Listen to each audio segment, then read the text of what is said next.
တမာလို့အများသိကြတဲ့မြမအမည်မှန်ကြီးကျုပ်ကလေးတွေကိုပြုစုဆောင်ရှောက်မွေးမြူခြင်းဟာစိတ်ဝင်စားဖွယ်ကောင်းတဲ့အတွေ့အကြုံတစ်ခုဖြစ်ပါတယ်။ဒါကရိုးရှင်းပြီးပျော်စရာလည်းကောင်းပါတယ်။ကြီးတမာကြီးကျုပ်လေးတွေဟာကြောက်တတ်တဲ့အတွက်နေရာပတ်ဝန်းကျင်အသစ်မှာဆိုရင်သူတို့ကိုအချိန်ပေးပြီးရင်းနှီးကျွမ်းဝင်အောင်လုပ်ဖို့လိုအပ်ပါတယ်။ငှက်ပေါက်ရွေးချယ်ရမှာလည်းအရွယ်အရမ်းငယ်ရင်ဂယုစိုက်ရတာလက်ဝင်လို့၄ပတ်သားလောက်ကနေစပြီးရွေးချယ်တင်ပါတယ်။ငှက်ပေါက်တွေကိုဘယ်လိုထားပြီးအစာကျွေးရမလဲဆိုတာကိုစက်တူရွေးလေးတွေကိုဘယ်လိုမွေးမြူဆောင်ရှောက်မလဲဆိုတဲ့ဗီဒီယိုလေးမှာလည်းအသေးစိတ်လေ့လာနိုင်ပါတယ်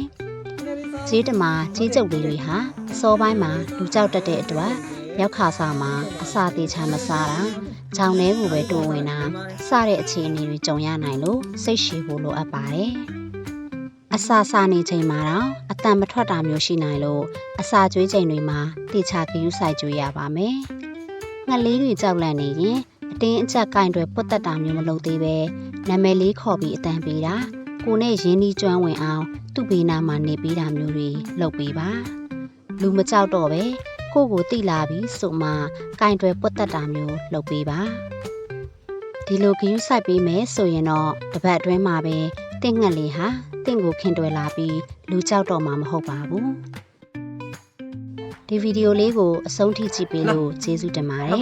like and subscribe လုပ်ဖို့လည်းမမေ့နဲ့နော်